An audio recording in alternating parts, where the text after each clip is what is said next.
अस्सलाम वालेकुम। दी rising stars के एक नई एपिसोड के साथ आगा अब्दुल हाजिर खिदमत है। ब्लास्फेमी बिजनेस गैंग जो है वो भोखलाहट का शिकार है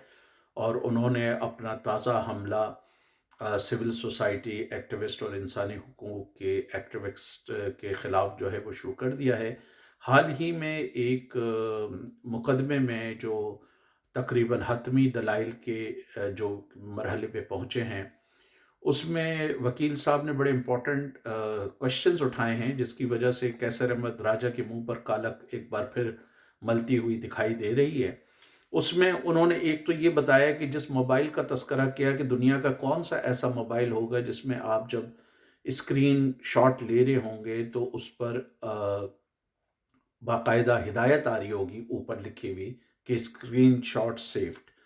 और फिर कास्टिंग डिवाइड्स के हवाले से उन्होंने क्वेश्चन किया, टेक्निकल रिपोर्ट के हवाले से क्वेश्चन किया, जिसमें उन्होंने कहा कि मुदस्सर शाह ने सेटिंग जो है वो मोबाइल की चेंज की। मोबाइल की जब आपने सेटिंग चेंज की तो इसका मतलब है कि आपने एविडेंस को डैमेज किया या तबाह किया, और अगर आपने एविडेंस को डैमेज किया या तबाह किया तो उन वकील साहब ने ये सवाल उठाया कि क्या कंप्लेनेंट जो है वो मुदस्सर शाह के खिलाफ भी कोई शिकायत लेके जाएगा, क्योंकि मुदस्सर शाह जो एफआईए का कारिंदा था वो खुद उस पर इल्ज़ाम है कि वो इस बिजनेस गैंग में खुद भी इन्वॉल्व था, according to the victims of blasphemy. ये ब्लास्फेमी गैंग के जो विक्टिम हैं, तो उसमें उन्होंने नेविगेशन बटन के हवाले से भी सवाल किया और ये कहा कि अगर एक बंदे की आईडी से कोई चीज़ डिस्कवर हुई है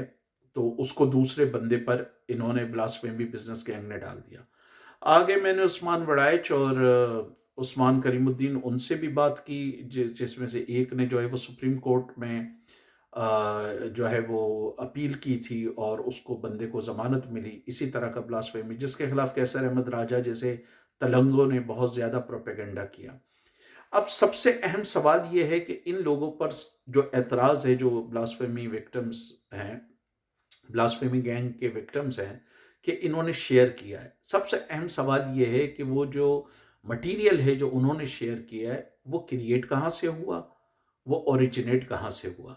अब उस्मान वड़ाइच साहब ने मुझे बताया कि इन्होंने जो कंप्लेंट्स में लिखा है, जो मुद्दई हैं,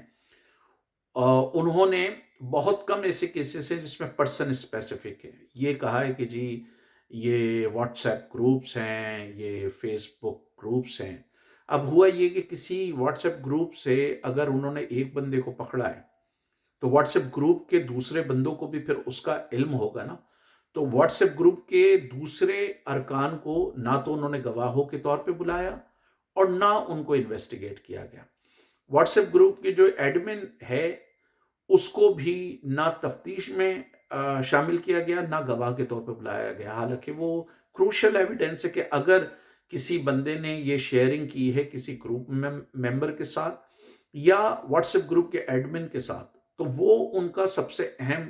जो है वो विटनेस बनता है, लेकिन उसमें नहीं बताया। और सबसे अहम चीज़ ये है कि ये मटेरियल ओरिजिनेट कहाँ से होता है, मटेरियल क्रिएट किसने किया, इसके हवाले से कोई इन्वेस्टिगेशन नहीं हुई। इसीलिए कैसर अहमद राजा समेत ये सारे जो ब्लास्फेमी बिजनेस गैंग के लोग थे, ये जो इस पे उछल रहे थे कि अगर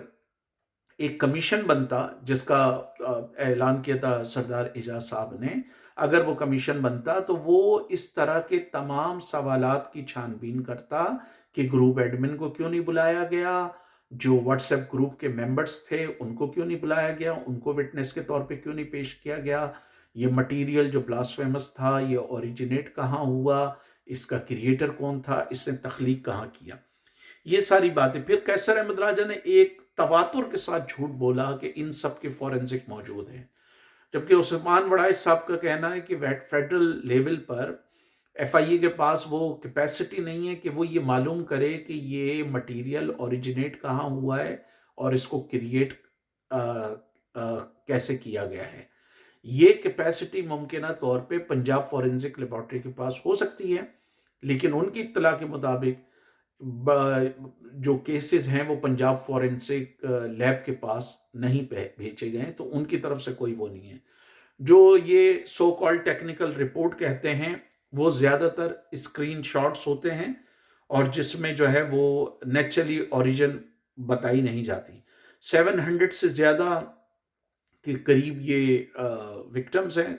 450 یا 400 سے اوپر جو ہے وہ اسپیشل برانچ نے کہا تھا، لیکن جو national commission on human rights ہے اس نے 700 کے قریب کہا ہے. تو اب یہ دھمکیوں پہ اتر آئے ہیں،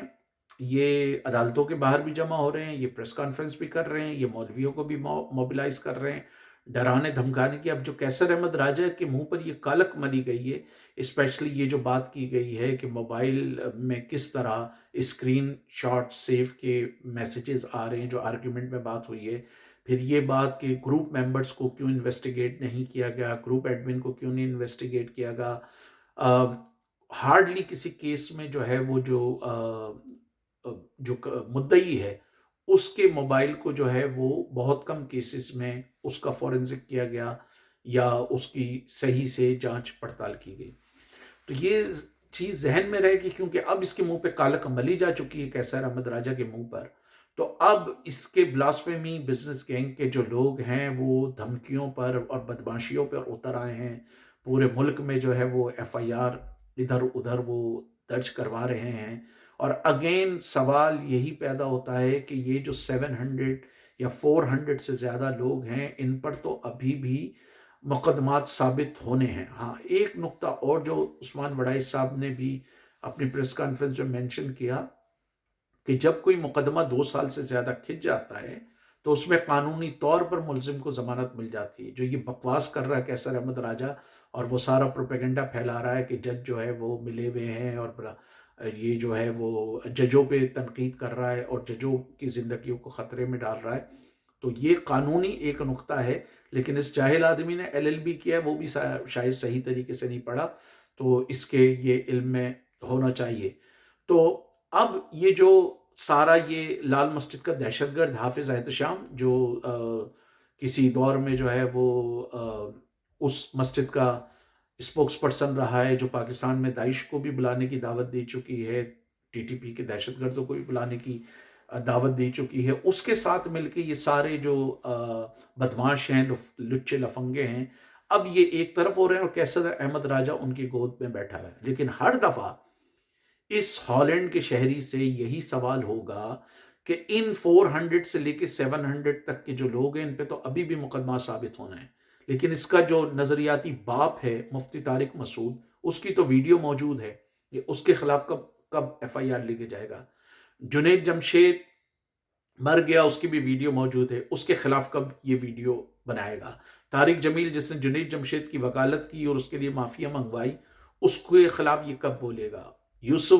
آصف جلالی، مولانا آصف جلالی، اس کی ویڈیو موجود ہیں، اس کے خلاف یہ منافق آدمی کب بولے گا، کب یہ منافق آدمی اس کے خلاف FIR درج کرائے گا. اور کب یہ جو بلاسفیمی بزنس گینگ کا وہ جو لال مسجد کا دہشت گرد ہے وہ، اور یہ تلنگا راؤ عبد الرحیم، شیراز فاروقی، اور یہ جو دوسرا تلنگا ہے سپاہی صحابہ کا حسن معاویہ، یہ کب جو ہے وہ مفتی طارق مسعود، مولانا طارق جمیل کیونکہ انہوں نے جنید جمشید کو سپورٹ کیا تھا، اسی طرح مولوی سمر عباس، آصف جلالی، مولانا منظور مینگل جو سپاہی صحابہ کا کہ دہشت گردوں کا سرغنہ ہے، ان کے خلاف FIR درج کب ہوگی. بالکل اسی طرح خادم حسین رضوی اور جن بریلوی مولویوں نے ممبر رسول پہ بیٹھ کر گالیاں بکیں، ان کے خلاف FIR درج کب ہوگی. یہ کسی اور بندے کے تو اسٹیٹمنٹ کو فوراً بلاسفیمی کہہ دیتے ہیں اور اس کو ملعون یا ملعونہ لکھنا شروع کر دیتے ہیں. لیکن ان بغیرتوں میں اتنی ہمت نہیں ہے کہ اسی طرح کے الفاظ جو ہے وہ مولانا منظور مینگل، اور اس بغیرت نے تو معافی مانگنے سے ہی منع کر دیا، اور اس کے باوجود یہ منافق جو ہے کیسر احمد راجہ اس کے کان پہ جوں بھی نہیں دیں گی، کیونکہ اس کو پتا ہے کہ یہ سپاہی صحابہ والوں کے خلاف کچھ بولے گا تو 2 منٹ میں اس کا وہ جو حشر کریں گے وہ یہ 7 جنم تک یاد رکھے گا. اسی طرح خادم حسین رضوی کی گالیوں پر اگر یہ کچھ بولے گا، کوئی FIR لے کے جائے گا، تو وہ TLP والے اس کا جو حشر کریں گے یہ 7 جنموں تک اس کو یاد رکھے گا. اسی طرح مولوی سمر عباس یا آصف جلالی یا کسی اور مولوی کے خلاف نہیں بولتا. اس نے ان کمزور اور بے سہارا جو خاندان ہیں، جن کی جو ہے اپنی جائیدادیں بک گئی ہیں، نوکریاں ختم ہو گئی ہیں، بچیوں کے رشتے ختم ہو گئے ہیں، इस कैसर अहमद राजा जैसे बेगैरतों की वजह से जो उसके सर्टिफाइड झूठा जो है राव अब्दुल रहीम उसकी गोद में बैठा हुआ। अगेन राव अब्दुल रहीम ने रिमशा मसीह केस में जिस बंदे को डिफेंड किया और रिमशा मसीह के खिलाफ बोला, उस बेगैरत पर भी ये साबित हुआ कि उसने खुद कुरान के औराक को जलाकर जो है वो उसमें डलवाया कचरे में, ताकि वहां की क्रिश्चियन आबादी के घरों पे कब्जा किया जा सके, उनको वहां से भगाया जा सके। और ये बेगैरत कैसर अहमद राजा और इसके गैंग के बेगैरत सारे ये लोग, राव अब्दुल रहीम और ये हाफिज एहतशाम, शिराज फारूकी, हसन माविया, इन बेगैरतों के कान पे जून बिल्कुल नहीं रहेंगी। आज भी इनमें इतनी इखलाकी जरूरत नहीं है कि उसके खिलाफ ये कोई FIR दर्ज कराएं। तो अपने हर मुखालिफ की जान को खतरे में डालना, अपने हर मुखालिफ के खिलाफ कुफ्र के फतवे लगाना, अपने हर मुखालिफ को जो है वो मलून करार देना, ये इनकी शहरत में। लेकिन जो आग कैसर अहमद राजा और इस जैसे तलंगे लगा रहे हैं, ये इनके दामन पर भी आएगी, क्योंकि कल कोई पागल बरेलवी खड़ा होकर कहेगा कि मौलाना मौदूदी शाती में रसूल था, और क्योंकि कैसर अहमद राजा मौलाना मौदूदी का चेला है, उसको डिफेंड करता है, उसका मानने वाला है, तो कल वो इस पर भी इसी तरह की ब्लास्फेमी के एलिगेशंस लगाएंगे, जिस तरह ये दूसरे लोगों पर ब्लास्फेमी के एलिगेशंस लगवाकर उनकी जिंदगियों को खतरे में डाल रहा है। नफरत की जो आग होती है वो अंधी होती है, और जो लोग उसको ट्रिगर करते हैं एक दिन वो उनके दामन तक भी पहुंचती है। तो कैसर अहमद राजा को ये बात जहन में रखनी चाहिए। अल्लाह सबको इस दज्जाल के शर से बचाए। और ये जो आपने इस हवाले से अगर केसेस को आप फॉलो कर रहे हैं, तो जाकर खुद पंजाब लेबॉर्ट्री को आप ईमेल करके पूछें कि उनके पास कितने केसेस फॉरेंसिक के लिए आए हैं। खुद जरा FIA से पूछें कि कितने केसेस में उन्होंने ग्रुप एडमिन को और मेंबर्स को जो है वो इन्वेस्टिगेट किया है, कितने केसेस में उन्होंने इस ब्लास्फेमस केसेस की ओरिजिन और ये मटेरियल कहाँ क्रिएट हुआ है इसको इन्वेस्टिगेट किया। आपको खुद पता चल जाएगा कि ये दज्जाल कैसर अहमद राजा और इसका ग्रुप जो है वो कितना छूटा है।